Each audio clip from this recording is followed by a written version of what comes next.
Sure, come. I said I would come. But thou hast taken thy time.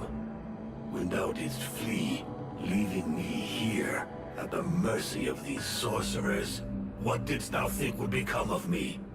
Didst thou e'en take time to think? I don't know what you're talking about. He speaketh to me. What? Since when did I... You... I did not lie to thee. I had no choice. I had to seize this chance to escape and find a way to fight back, lest we be enslaved here for all eternity. Eternity? Dost thou know how slow the hours pass when thou art the prey of 6 humans, consumed by their lust for power and vengeance? I know this as well as thee. Thou dost not. Thou knowest nothing. I too made use of the confusion. I riposted. I struck back at them, weakened them. But thou hast abandoned me to them. But now I am returned, and together we will crush them. Is't true? Thou art returned.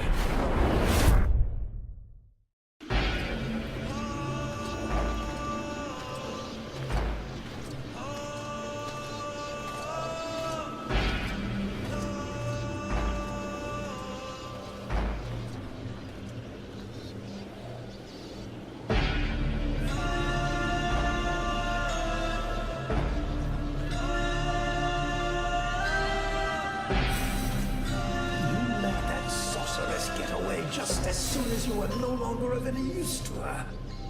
You have no control, no authority, no charisma. You're just about as disagreeable as you were when you were alive. You weren't even able to...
You prefer to take it by force.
flame will burn bright anew, and the necromancers will be the first into the fire.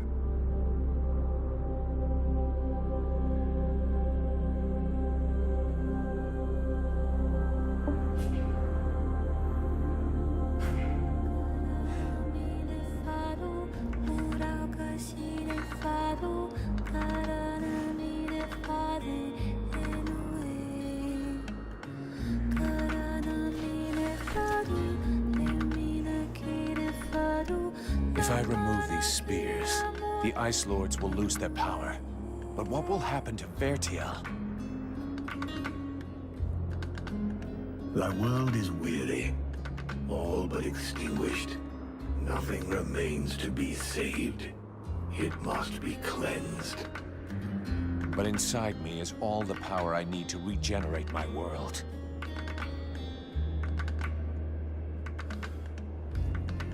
At the cost of mine?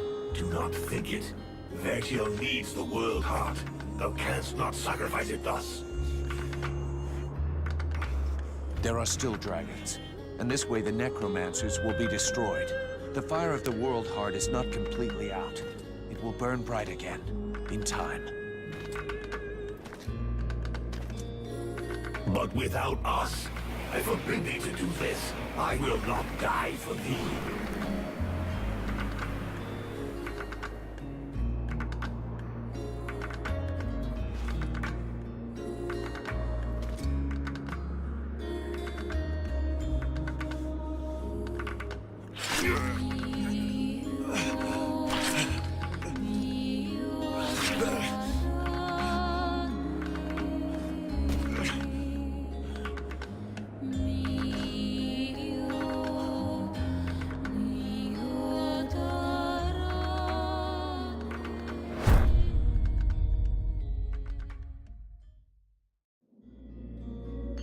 And so ends the tragic, though nonetheless heroic tale of Vulcan Half-Demon.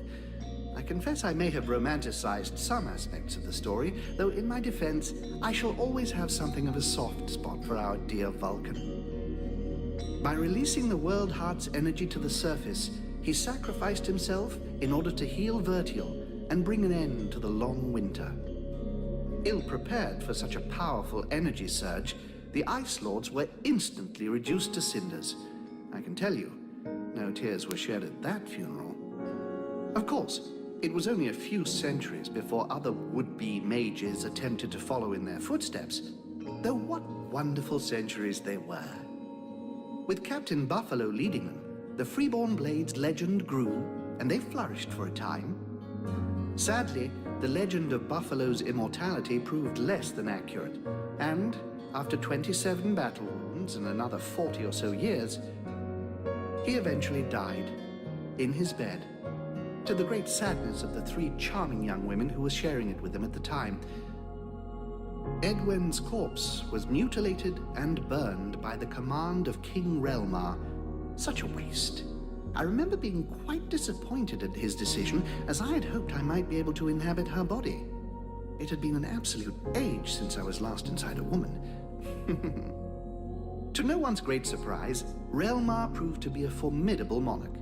Strong, just, and loved by all. He returned a sense of pride to the elves that the war had stolen from them. He often spoke of how much he missed his outlaw years while being forced to sit through long meetings and dealing with political wranglings. But he was greatly helped by the knowledge and wisdom he gleaned from Arundel's Soul Stone, and he went on to found his own dynasty. The Red Scribes... Oh, really? Don't get me started on those imbeciles. Nonetheless, it would be uncouth of me not to mention how heartbroken young Sybil was by Vulcan's death. Proud to have fought alongside such a courageous companion, the beautiful young scribe lifted her head high and transformed her grief into purpose. She quickly gained the respect of her peers and was elected chief scribe shortly afterwards, when Liestas died quite suddenly. Apparently, the fool succumbed after having imbibed a large quantity of a somewhat questionable nectar that he and his doctor had invented.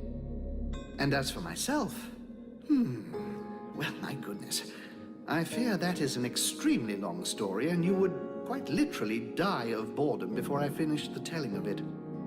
But you see, that's what I like so much about mortals. Their stories last just about the right amount of time, give or take a few decades, and then they're done. And then they come around again. One thing is certain, I have all the time in the world, so who knows? I may get to tell you other tales, if you live long enough. Toodle-pip.